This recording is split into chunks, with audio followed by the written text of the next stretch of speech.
ॐ भद्रं कर्णेभिः शृणुयाम देवाः भद्रं पश्येमाक्षवीर्यजत्राः स्थिरैरङ्गैस्तुष्टुवांशस्तनूभिर्यशेम देवहितं यदायुः स्वस्ति न इन्द्रो वृद्धश्रवाः स्वस्ति नः पूषा विश्ववेदाः स्वस्ति नस्तारक्षो अरिष्टनेमिः स्वस्ति नो बृहस्पतिर्दधातु।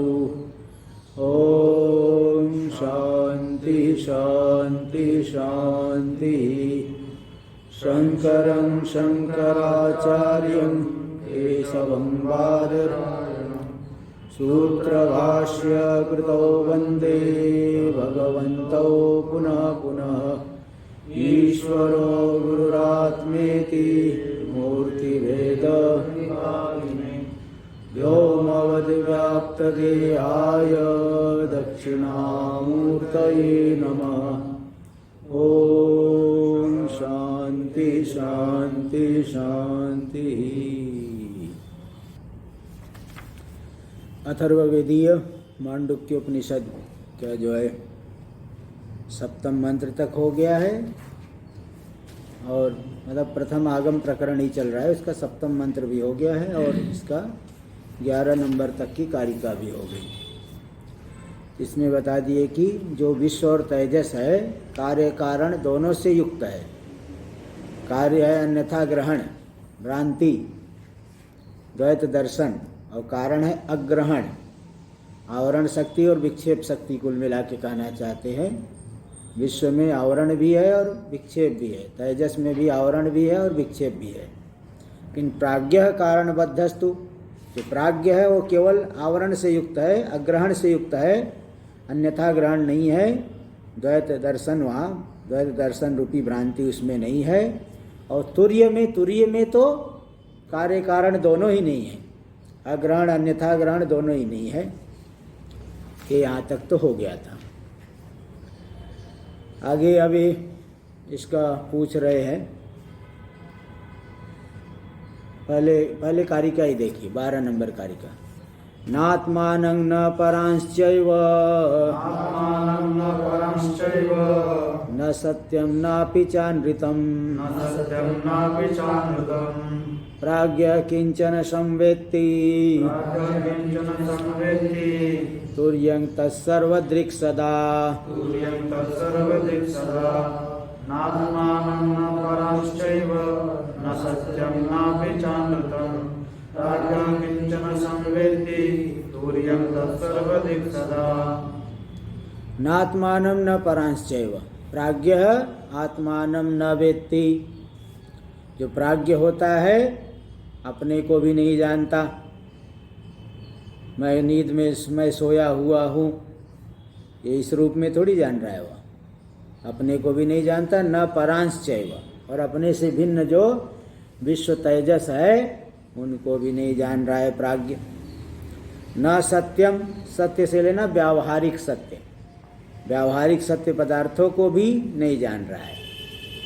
और नापि चानृतम, अनृत मतलब प्रातिभाषिक पदार्थ, स्वप्न आदि के पदार्थ, उनको भी नहीं देख रहा है प्राज्ञ।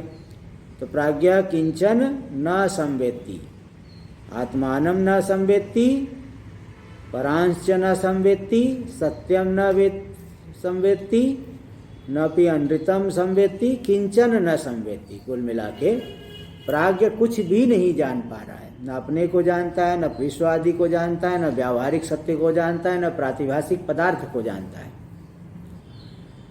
और तुर्य कैसा है? बोले तुर्य तो तुर्यं तत्सर्वदृक् सदा। तुर्य ही तो सबका प्रकाशन कर रहा है ना। प्राज्ञ का, विश्व का, जगत के जागृत अवस्था से जुड़ करके जो अनुभव करने वाला है उसको भी ये जान रहा है। तुर्य तो सबको जानता है, तीनों अवस्थाओं को जान रहा है, तीनों अवस्थाओं में व्यवहार करने वाले चेतन जुड़ने वाले को भी जान रहा है पदार्थों का भी प्रकाशन कर रहा है, विशिष्ट का भी, विशिष्ट चेतन का भी प्रकाशन कर रहा है। तो तुर्यं तत्सर्वदृक् सदा सर्वं च दृक् दृक् च इति सर्वदृक्। सर्वात्मक है, दृक् रूप ज्ञान स्वरूप है, तो सबको जानने वाला, सबका प्रकाशन करने वाला है तुरीय।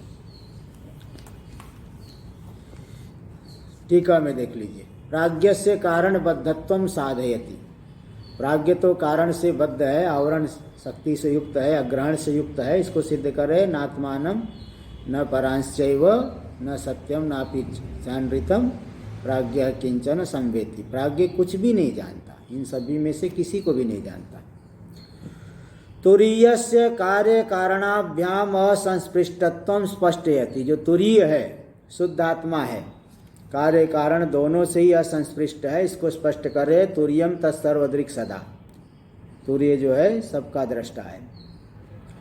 श्लोक व्यावर्त्याम आशंका माह। श्लोक के द्वारा जिस आशंका की व्यावृत्ति की जाएगी उस आशंका को बता रहे। कथम, कथं भाष्य में देखिए, कथं पुनः कारणबद्धत्वं प्राज्ञस्य।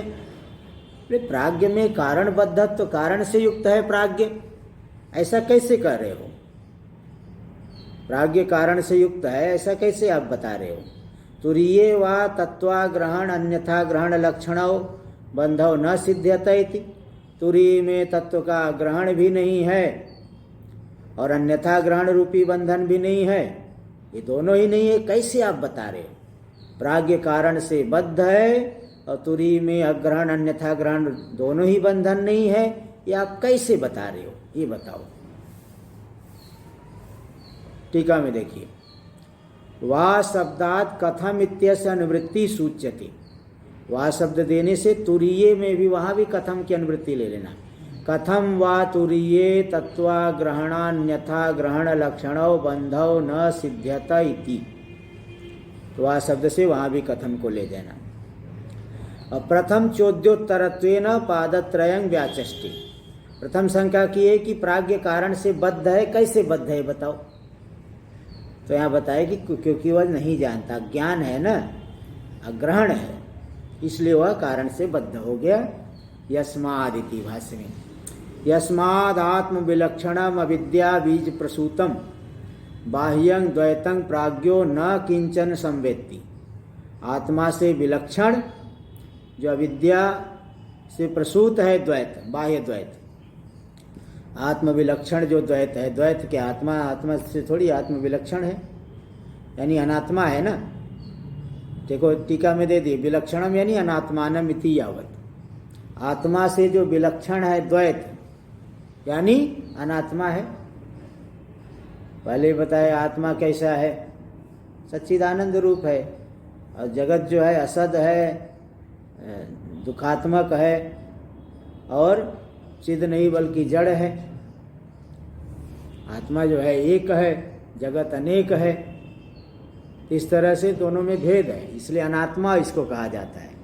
द्वैत को इसीलिए अनात्मा कहा जाता है। तो आत्मा से विलक्षण जो द्वैत है, बाह्य द्वैत, जो कि अविद्या बीज प्रसूतम, अविद्या रूपी बीज से उत्पन्न हुआ है, उस बाह्य द्वैत को प्राज्ञो न किंचन संवेत्ति। ऐसे बाह्य द्वैत को प्राज्ञ कुछ भी नहीं जानता है। यथा विश्व तेजसो, ये देखो व्यधिकरण दृष्टांत दे रहे, जैसे विश्व और तेजस तो बाह्य द्वैत को जानते हैं,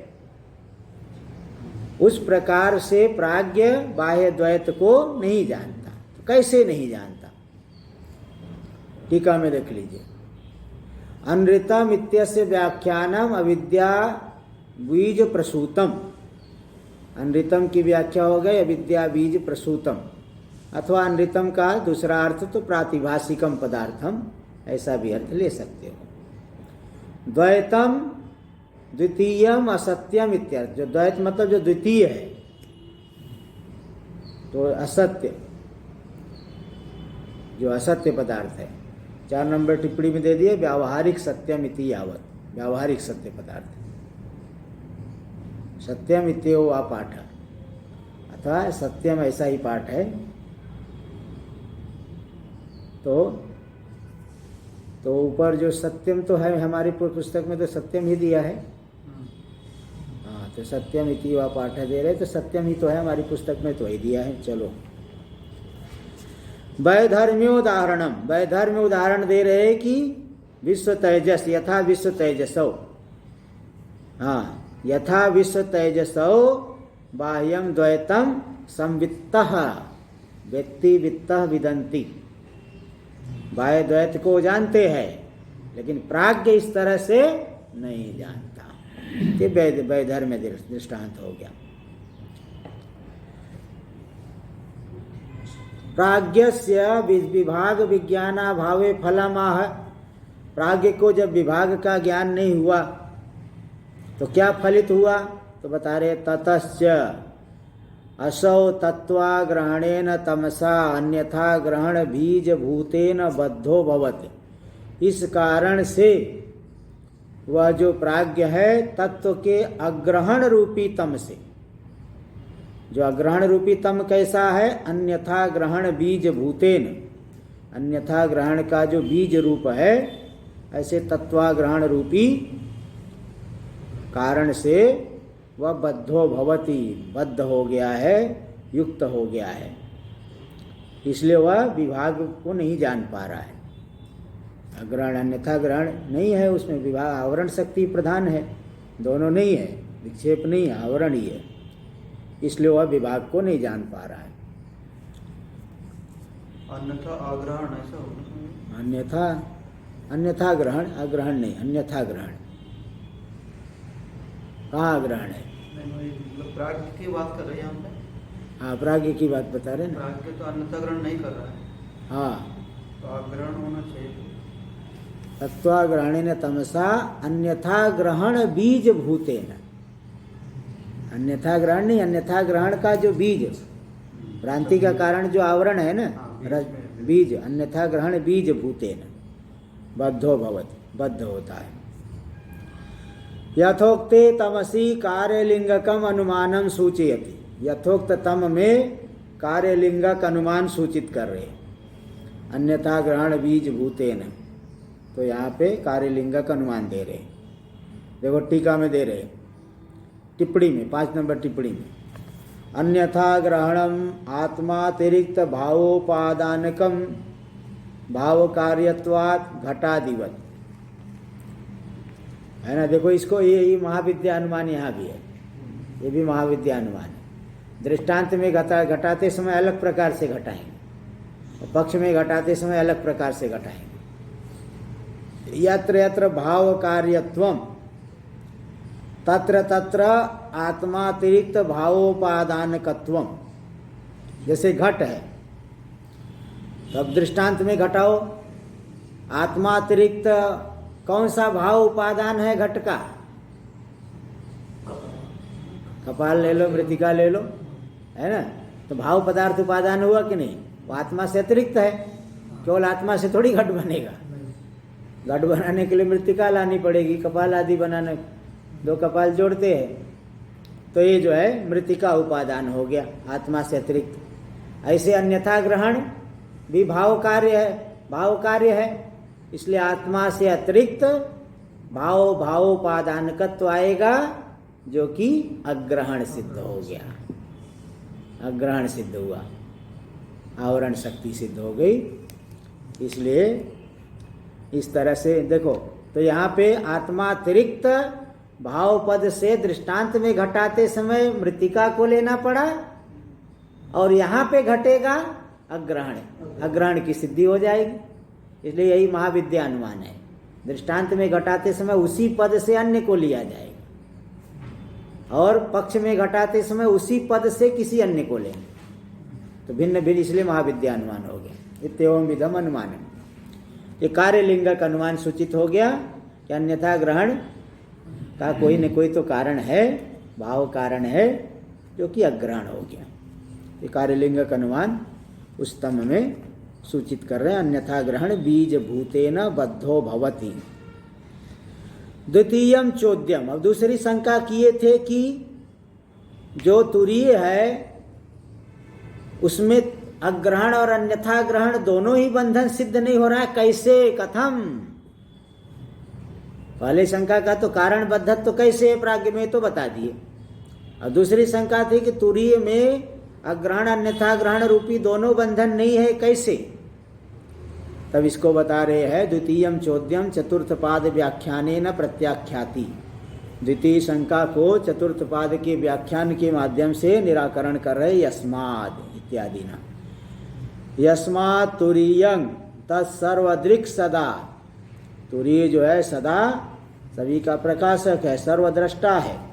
तुरीयाद अन्यस्य भावात्, क्योंकि तुरीय से भिन्न कुछ है ही नहीं, ये सदा सर्वदैव सर्वदृक् है, सदा सर्वदा ही वह सर्वम च तद्दृक् च इति सर्वदृक्, सर्वात्मक है और दृक् स्वरूप है, ज्ञान स्वरूप प्रकाशक है, इसलिए सर्वदृक्।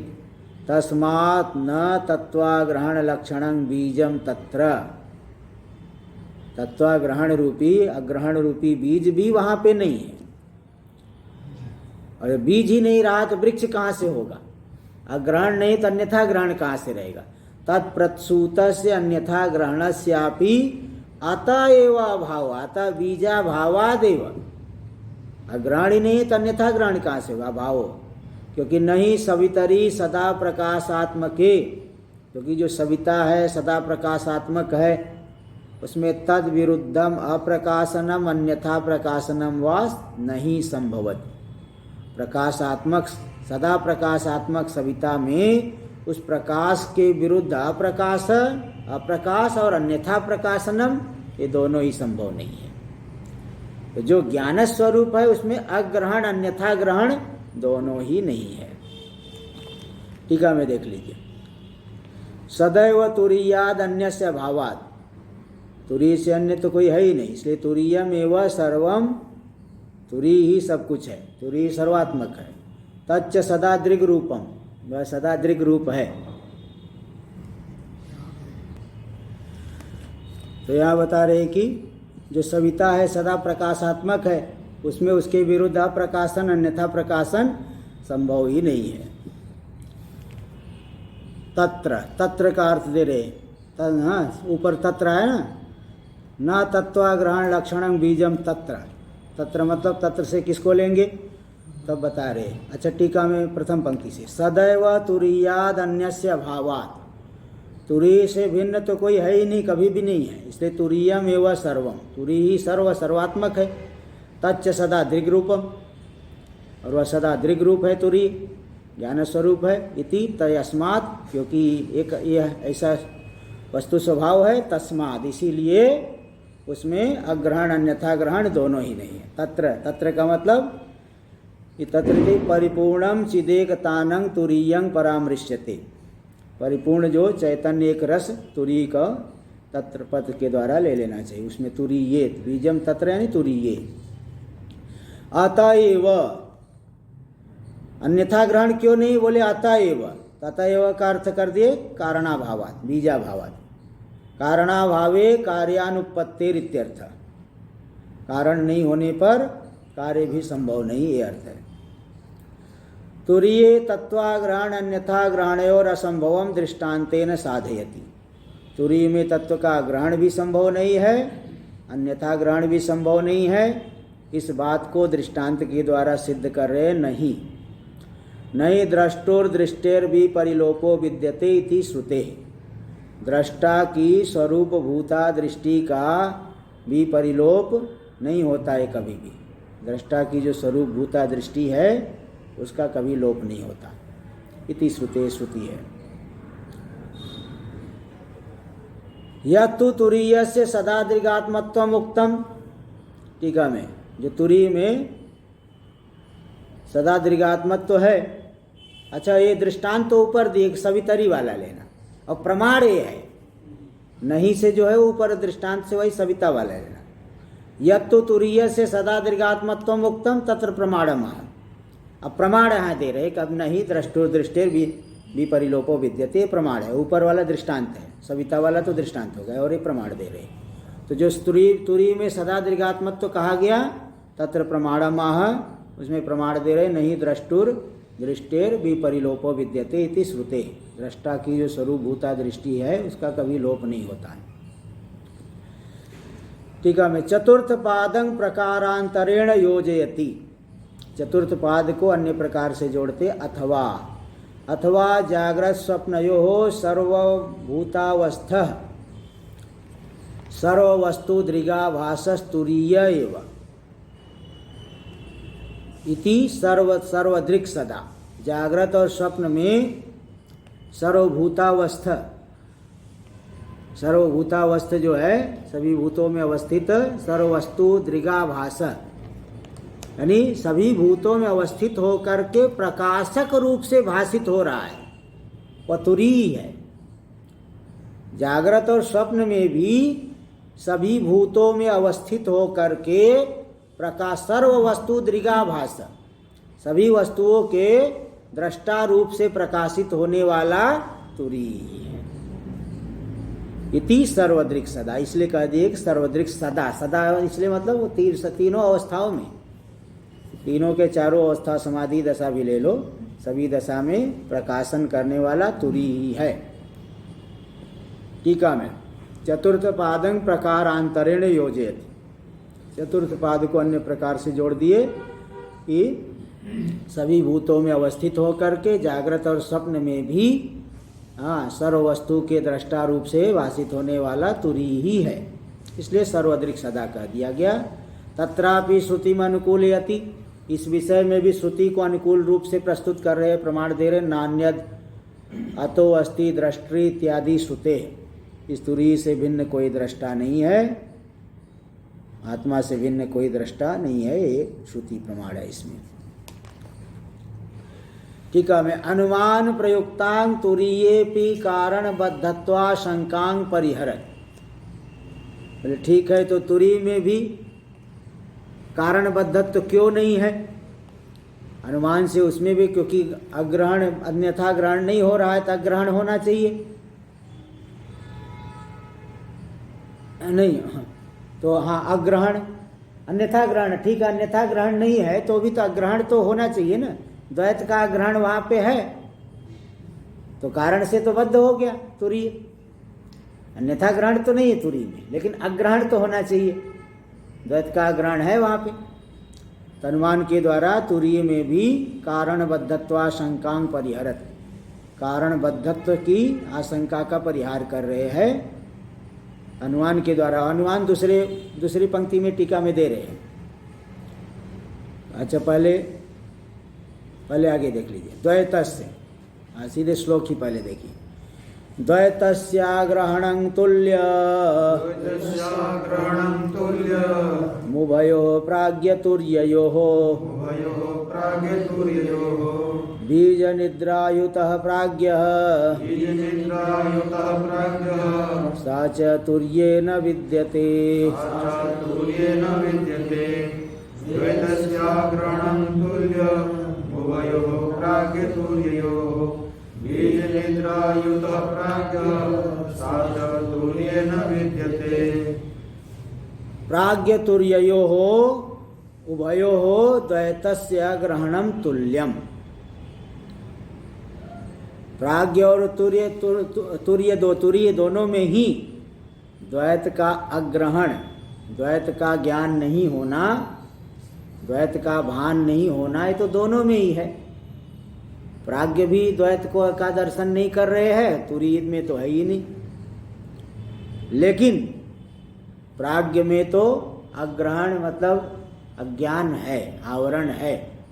बीज निद्रायुतः प्राज्ञः, बीज निद्रया युतः, बीज निद्रा जो अज्ञान कारण रूपी बंधन वाला है, विशेष विज्ञान की उत्पत्ति का बीज जो अग्रहण है, आवरण शक्ति है, अज्ञान है, उस बीज निद्रा से युक्त है प्राज्ञ।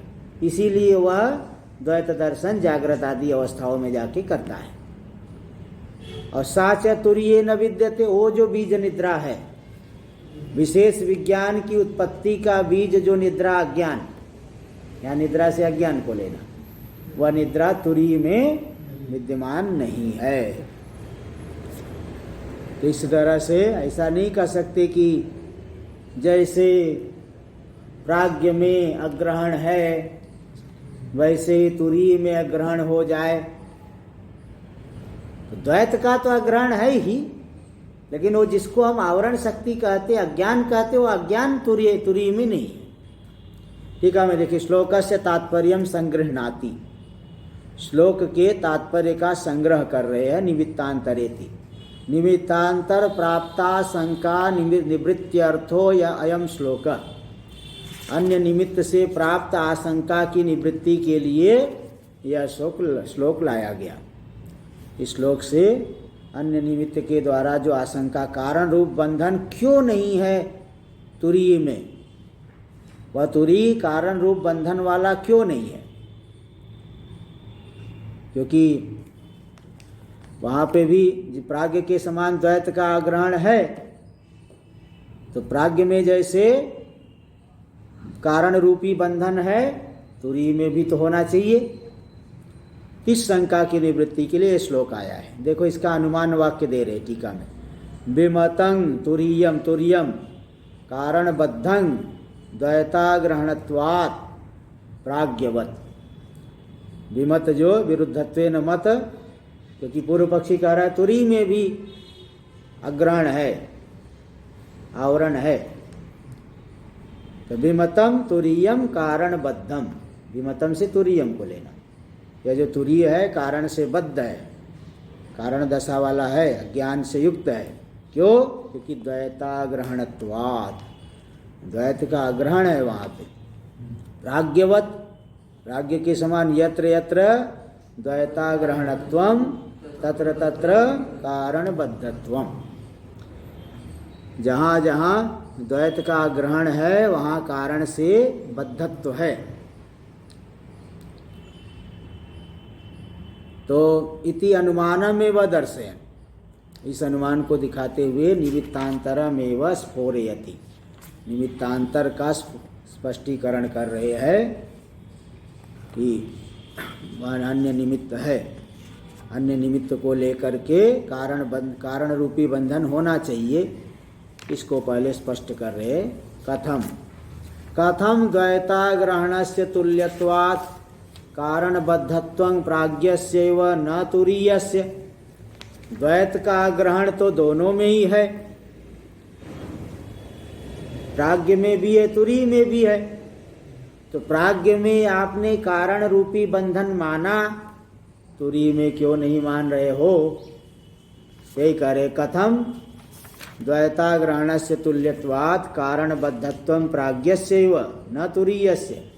द्वैत का ग्रहण तो समान ही है, तो कारण से प्राज्ञ और तुरीय में दोनों में समान है, तो कारण रूपी बंधन केवल प्राज्ञ में मानते हो, तुरीय में क्यों नहीं मान रहे हो?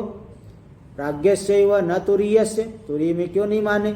इति प्राप्ता शंका निवर्त्यते, ये जो शंका प्राप्त हो रही है इसकी निवृत्ति की जाती है। टीका में, अनुमानकृत आशंका निवर्तकत्वेन श्लोकम अवतारयति। अनुमान के द्वारा जो आशंका की गई कारणबद्धत्व तुरीय में भी होना चाहिए, इस आशंका के निवर्तक रूप से श्लोक का आरंभ कर रहे हैं कि इति प्राप्ता शंका निवर्त्यते। इस शंका की निवृत्ति की जा रही है कि भाई कारण बंधन तुरीय में क्यों नहीं, क्योंकि बीज निद्रा है ही नहीं। विशेष विज्ञान की उत्पत्ति का बीज जो निद्रा अज्ञान है वह तुरीय में नहीं है, यही यहाँ बता रहे। टीका में पहले देख लीजिए, प्राज्ञस्य उत्तर भावी प्रबोधादि कार्यापेक्षया नियत पूर्व भावित्वम कारणबद्धत्वे प्रयोजकम। देखो, कारण उसमें है, क्योंकि देखिए कार्य नियत पूर्ववृत्ति कारणम, कारण का लक्षण जो है नैयायिक लोग कार्य नियत पूर्ववृत्ति कारणम, तो कार्य से ठीक पहले जो रहे तो प्राज्ञ है, उसके बाद सुषुप्ति में प्राज्ञ उसकी संज्ञा है, जागृत में गया अथवा स्वप्न में गया तो अन्यथा ग्रहण हो रहा है। तो अन्यथा ग्रहण के प्रति जो बीजभूत नियत पूर्व भावित्व रूपी कारणत्व यहाँ पे आ रहा है, प्राज्ञ में आ रहा है, इसलिए कारणबद्ध, कारण से बद्ध है। तो प्राज्ञस्य उत्तर भावी प्रबोधादि कार्यापेक्षया, आगे जो प्रबोधादि होगा, प्रबोध कहो चाहे स्वप्न कहो, इन कार्य की अपेक्षा से नियत पूर्व भावित्वम, नियत पूर्व भावित्व जो रह गया ना, यही कारण बद्धत्व प्रयोजकम, कारण रूपी बंधन से युक्त होने में यही प्रयोजक है कि उत्तर भावी प्रबोधादि कार्यापेक्षया नियत पूर्व भावित्वम, यही कारण बद्धत्व में प्रयोजक है। न च तुरीयस्य तदस्ति, तुरी में तो ऐसा उत्तर भावी प्रबोधादि कार्यापेक्षया नियत पूर्व भावित्व तुरी में नहीं है। तुरी में स्थित हो गए, अब कोई जागृत नहीं, स्वप्न नहीं, सुसुप्ति नहीं,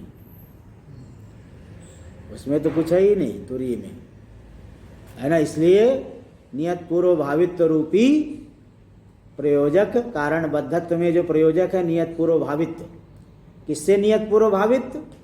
उत्तर भावी प्रबोधादि कार्यापेक्षया नियत पूर्व भावित्व। आगे जागरण आदि होगा, स्वप्न होगा, वहाँ विपरीत दर्शन होता है, द्वैत दर्शन होता है, उसके ठीक पहले रहना, ये प्राज्ञ में तो घटेगा, तुरीय में नहीं घट रहा है।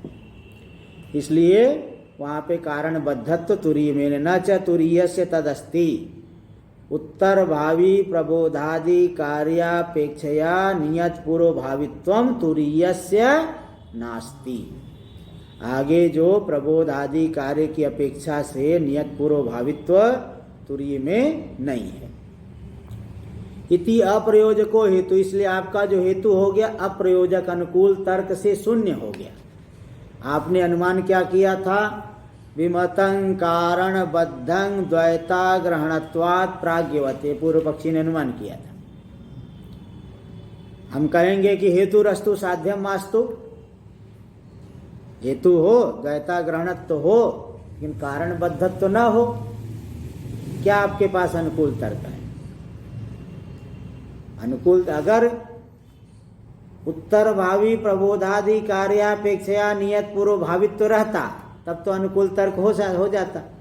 फिर उत्तर भावी का प्रबोधादि कार्यापेक्षया नियत पूर्व भावित्व रूपी प्रयोजक है ही नहीं, तो अप्रयोजक, आपका हेतु क्या हो गया? अप्रयोजक हो गया, अनुकूल तर्क से रहित हो गया। अनुकूल तर्क शून्यत्वम अप्रयोजकत्वम। इसलिए आपका ये जो है ना, व्यभिचार शंका की निवृत्ति नहीं कर पाएगा। अनुकूल तर्क होगा तो व्यभिचार शंका की निवृत्ति होगी, अनुकूल तर्क नहीं है तो व्यभिचार शंका की निवृत्ति नहीं होगी।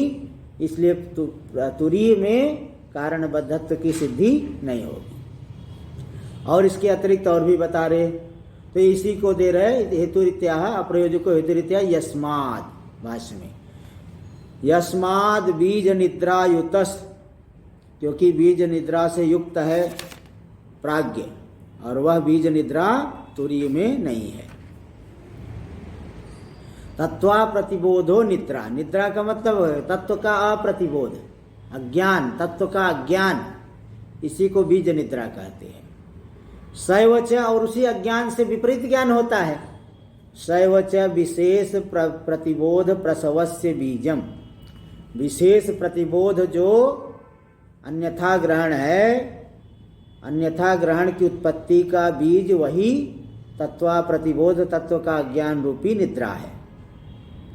सा बीज निद्रा, वही बीज निद्रा हो गई। तत्व का प्रतिबोध ही हो गई बीज निद्रा, क्योंकि वो बीज बन रही है ना, अन्यथा ग्रहण के लिए बीज बन रही है, और वह निद्रा तो है ही, इसलिए उसको बीज निद्रा कहते हैं। टीका में देख लीजिए, सदा न सदा आ गया, सदा आगे आ रहा है। किंच तुरीय से विशुद्ध चित्त धातुत्व प्रसाधन प्रमाण बाधा, तुरीय में विशुद्ध चित्त सिद्ध धातुत्व का किसको सिद्ध करने वाला जो प्रमाण, वेदांत प्रमाण। वेदांत तो यही कह रहा है, नान्ता प्रज्ञम न बहिष्प्रज्ञम न उभयता प्रज्ञम, उसमें तो कोई सांसारिक धर्म है ही नहीं। यानी विशुद्ध चैतन्य स्वरूप है, चित्त धातु है तुरीय, उसकी सिद्धि करने वाला जो कौन सा प्रमाण है? वेदांत प्रमाण, वह सर्वश्रेष्ठ प्रमाण है। है ना, उस प्रमाण से बाद हो रहा है आपके अनुमान का। इसलिए आपका अनुमान हो गया कालात्ययापदिष्टो हेतु। आपका हेतु कालात्ययापदिष्ट यानी बाधित है। साध्य कालस्य अत्ययन अभावेन अपदिष्ट युक्त, साध्य काल के अभाव से युक्त है आपका हेतु। जैसे कोई कहे कि अग्निरनुष्णः द्रव्यत्वात् जलवत्, अग्नि ठंडी है क्योंकि द्रव्य है जल के समान, तो जैसे ही हाथ लगाएंगे हाथ हटा लेना पड़ेगा, तो आपका हेतु बाधित हो गया। प्रत्यक्ष मालूम पड़ रहा है कि अग्नि उष्ण है, तो अनुष्णत्व की सिद्धि आप अनुमान से नहीं कर सकते। आपका हेतु क्या हो गया? बाधित। इसी को बोलते कालात्ययापदिष्ट। बाधित का ही दूसरा नाम है कालात्ययापदिष्ट। कालस्य यानी साध्य कालस्य अत्ययेन अभावेन अपदिष्ट युक्त इति कालात्ययापदिष्ट। बाधित, आपका हेतु बाधित हो गया। क्या हेतु था? द्वैताग्रहणत्वात् विमतम कारणबद्धम द्वैताग्रहणत्वात् प्राज्ञवत्। पूर्व पृष्ठ पे दिया था, वो आपका हेतु बाधित हो गया। इतिहास सदा, भाष्य में देखिए। अच्छा, सदा तया युतः प्राज्ञ, बीज निद्रा से युक्त है। अच्छा, युतः की जगह युक्त है, तो युतः भी ठीक है, युतः उससे युक्त है प्राज्ञ। तो बाधित हो रहा है तो इसको दिखा रहे सदा दृक् स्वभावत्वात्। तुरी जो है सदा दृक् स्वरूप, सदा ज्ञान स्वरूप है, इसलिए तत्वा प्रतिबोध लक्षणा निद्रा तुरीये न विद्यते। तत्व के अप्रतिबोध रूपी निद्रा तुरीय में नहीं होती है। अतो न कारण बंधस तस्मिन् इत्यभिप्राय। इसलिए उस तुरीय में कारण रूपी बंध नहीं है, कारण रूपी बंध तुरीय में सिद्ध नहीं होगा। टीका में देख लीजिए। न च पूर्वोक्तोपाधे, ये उपाधि दे दिए, अनुमान में भी उपाधि दी। उत्तर भावी प्रबोधादि कार्यापेक्षया नियत पूर्व भावित्वम, ये कारण बद्धत्व में प्रयोजक है। जैसे देखो कि पर्वतो वहनीमान धूमात्, है ना, तो अथवा नहीं उल्टा ले लीजिए, पर्वतो धूमवान वहने, तो केवल वहनी होने से धूम नहीं होता है, आर्द ईंधन संयोग भी होना चाहिए। आर्द ईंधन संयोग हो गए उपाधि, तो केवल वाणी होने से धूम नहीं होता है। वाणी तो अयोगोलक में भी है, वहां तो धूम नहीं है, इसलिए उपाधि दी जाती का आर्द ईंधन संयोग हो, तभी जो है धूम रहेगा। इसी तरह से उपाधि है, केवल द्वैता ग्रहणत्व हेतु से कारण बद्धत्व की सिद्धि नहीं हो पाएगी, बल्कि ये प्रयोजक भी रहना चाहिए। उत्तर भावी प्रबोधादि कार्यापेक्षया नियत पूर्व भावित्व जहाँ रहेगा उसी में कारण बद्धत्व आएगा। जैसे प्राज्ञ में, प्राज्ञ उत्तर भावी जागृत स्वप्नादि है, उस प्रबोध की उत्तर भावी प्रबोध की आदि कार्य की अपेक्षा से नियत पूर्व भावित्व प्राज्ञ में है, तुरी में नहीं है। तो केवल द्वैता ग्रहणत्व से कारण बद्धत्व की सिद्धि नहीं होगी, ये भी होना चाहिए, उपाधि होना चाहिए। जैसे केवल वाहनी होने से धूम नहीं सिद्ध होगा, आर्द ईंधन संयोग भी होना चाहिए। और वो उपाधि का लक्षण है साध्य व्यापकत्वे सति साधना व्यापकत्व। उपाधित्व साध्य का व्यापक और साधन का अव्यापक हो। तो साध्य के से अधिक देश में रह रही है, साध्य का भी विचार कर दिया है ना। देखो, साधन होता है साध्य का न्यून देश वाला, साधन जो हेतु होता है कभी भी साध्य से न्यून देश में रहना चाहिए, और साध्य या तो बराबर रहे या अधिक देश में रहे। तो उपाधि जब साध्य व्यापकत्व साधना व्यापकत्व ना, जब साधन का विचार कर गई तो साधन से अधिक देश में रहने वाले साध्य का तो वे विचार करेगी ही करेगी, है ना। तो यहाँ पे देखो साधन है क्या, साधन बता दिए कि द्वैता ग्रहणत्व, द्वैता ग्रहणत्व हाँ द्वैता ग्रहणत्व, द्वैता ग्रहणत्व कहाँ रहेगा, हाँ तो तुरी में नहीं रहेगा, हाँ दोनों द्वैता ग्रहणत्व तो दोनों में रहेगा, वो साधन है, वो साधन है ना। और ये जो है प्राज्ञस्य उत्तर भावी प्रबोधादि कार्यापेक्षया नियत पूर्व भावित्वम, ये है उपाधि है। तो उपाधि ये जो कहाँ रहेगी, ये तो प्राज्ञ में रहेगी और तुरी में नहीं रह रही है। तो साध्य व्यापकत्व सती, साध्य व्यापकत्व तो आ गया इसमें, ये साधन का व्यापक हो गई, इसलिए उपाधि बन गई। ये यहाँ कह रहे न च पूर्वोक्तोपाधि साधन व्याप्ति, पूर्वोक्त उपाधि तो साधन से की व्याप्ति रह गई। चलो इसको कल करेंगे, ये समय हो जाएगा पूरा। ओम भद्रं कर्णेभिः शृणुयाम देवाः, भद्रं पश्येमाक्षभिर्यजत्राः, स्थिरैरङ्गैस्तुष्टुवागुंशस्तनूभिर्व्यसेम देवहितं यदायुः।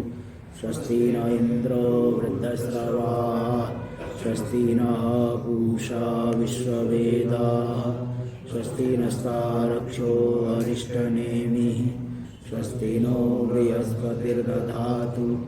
ओम शांति शांति शांति।